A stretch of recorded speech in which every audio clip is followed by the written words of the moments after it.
नमस्कार, मैं हूं सूर्य नारायण भारती। आप देख रहे हैं खगड़िया आर पार न्यूज की एक्सक्लूसिव खबरें। बिहार सरकार के द्वारा गुरुजी को जो शराब से संबंधित दायित्व सौंपा गया, उसको लेकर के गुरुजी में आक्रोश पनपने लगा है। बिहार सरकार एवं भारत सरकार की कई महत्वाकांक्षी योजनाओं को प्राथमिक विद्यालय एवं मध्य विद्यालय के शिक्षकों के द्वारा बखूबी योजना को संचालित किया जा रहा है। पूर्व से ही छात्र छात्राओं की शिक्षा पर कभी कोरोना का ग्रहण लगता है, तो कभी मतदान का ग्रहण लगता है, और कभी सरकार के आदेश के आलोक में लॉकडाउन जैसे कार्यों का ग्रहण लग जाता है, और छात्र छात्राओं का भविष्य खतरे से खाली नहीं है। इन सारी समस्याओं के बीच शिक्षकों से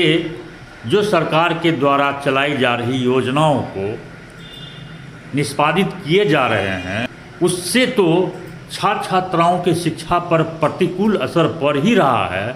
और अब सरकार द्वारा एक नई जिम्मेदारियों में शराब उत्पादक एवं शराब बिक्री करने वालों की सूचना देने के लिए शिक्षकों को अधिकृत किया गया है।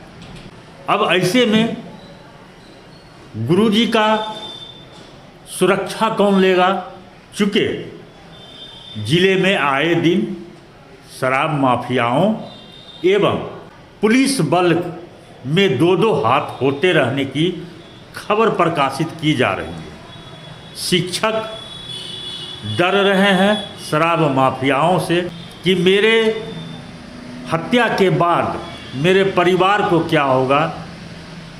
इसी सब बातों को लेकर जिला प्राथमिक शिक्षक संघ के अध्यक्ष मनोज कुमार से बात करते हैं कि आखिर शिक्षक संघ इस पर मौन क्यों है, और आगे क्या कार्यक्रम आपके द्वारा निर्धारित किया जाएगा। इस संबंध में हम मनोज कुमार से पूछते हैं, क्या कुछ कहते हैं। हमें बड़ा अचरज लगा जब राज्य सरकार अपर मुख्य सचिव के पत्र को हमने देखा।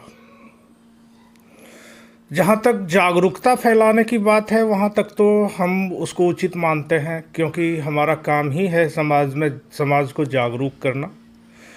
लेकिन निगाहबानी करना, शराबों के बारे में सूचना देना, ये कहीं से भी न्यायोचित नहीं लगता।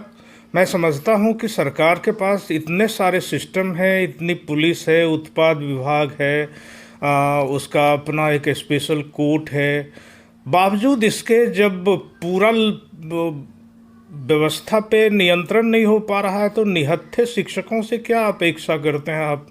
क्यों इन्हें मरवाना चाहते हैं माफियाओं के हाथ, शराब माफियाओं के हाथ?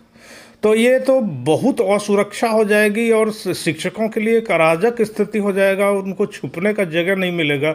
इसलिए मैं इन्हें न्यायोचित नहीं मानता हूँ। माना कि मैं एक सरकारी सेवक हूँ, लेकिन कोई भी आदेश कर दीजिएगा और उसका अनुपालन चाहिएगा, तो ये तो सरासर अन्याय है। आप जागरूकता की बातें कह सकते हो, ये हमारे जिम्मे की बात है। जागरूकता हम फैला भी सकते हैं, क्योंकि सरकार के साथ कदम मिलाकर चलना हम सरकारी सेवकों का दायित्व होता है। लेकिन इसका ये मतलब नहीं कि आप गुलाम जैसे ट्रीट करोगे। मतलब ये कि जो चीज़ें रखी गई है वो कदाचित संभव नहीं है, क्योंकि आप जानते हैं कि जो लोग भी उस तरह के कृत्य में लिप्त हैं, उनके पास वो हिंसक हैं, और जब वो पुलिस को धता बताते हैं, उन पे हमला करते हैं, तो इन शिक्षकों का क्या असर होगा आप कल्पना कर सकते हैं। इसलिए मैं इस आदेश को, सरकार के इस आदेश को रद्दी की टोकरी में फेंकने लायक समझता हूँ। ये अनुपालन करने लायक नहीं है, इसलिए कि राष्ट्र निर्माता कहते हैं और दूसरी तरफ भद्दा मजाक भी करते हैं। ये दोनों एक साथ नहीं चलेगा। एक संबंध और पूछना था, अंतिम सवाल है कि ये शिक्षकों को जो नई दायित्व दी गई है शराबबंदियों पर, तो उसमें शिक्षा कितना प्रभावित होगा? बच्चे कितने गुणवत्तापूर्ण शिक्षा ले पाएंगे? इस पर आपका क्या कहना है? भैया आपको तो पता है कि आप भी इसी समाज के सजग नागरिक हैं। पत्रकार होने के साथ साथ आपके भी बाल बच्चे स्कूल में पढ़ते हैं। शिक्षकों के जिम्मे पहले से ही बहुत सारे काम हैं। मध्याह्न भोजन है, जनगणना है, चुनाव करवानी है, वोटर लिस्ट में संशोधन करना है, उसके बाद कोरोना अगर है तो उसमें ड्यूटी करनी है, आदि आदि बहुत सारे कार्य हैं पहले से। और फिर एक नया ये वाला जुड़ गया है, तो ये तो एक हमको लगता है कि गजब का माने कि एक मजाक किया गया है शिक्षकों के साथ। तो मैं समझता हूँ कि सुशासन की सरकार जो सुशासन के लिए लोकप्रिय है, और हमको लगता है मुख्यमंत्री जी को इन्हें इस चीज़ का संज्ञान लेना चाहिए और राष्ट्र निर्माता के साथ हो रहे इस भद्दे मजाक पे गौर करना चाहिए। और मैं समझता हूँ कि शिक्षक अगर इन कार्यों में लगा दिया जाए तो मैं समझता हूँ कि उन्हें हथियार चलाने की ट्रेनिंग भी दे दी जाए और साथ में कुछ सुरक्षा दस्ते के लोग भी मुहैया करा दिए जाएं, और वो पठन पाठन छोड़कर बस वही करेगा, और उसका एक वैकल्पिक व्यवस्था शिक्षण का हो जाए ताकि शिक्षा देने वाले और लोग होंगे, शिक्षक शराब खोजेंगे। एक सवाल और, अंतिम सवाल है कि आप जिला प्राथमिक शिक्षक संघ के अध्यक्ष हैं, इस संघ का क्या अगला कार्यक्रम होगा, क्या कहना है?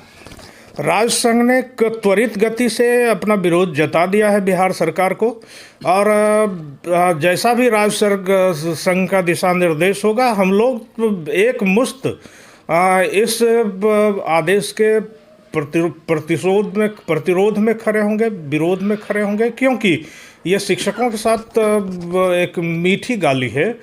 देखने में तो आपको लगता है ये आदेश है, लेकिन ये गाली से कम नहीं। क्या शुभ नाम होगा? मनोज कुमार, जिलाध्यक्ष प्राथमिक शिक्षक संघ खगड़िया।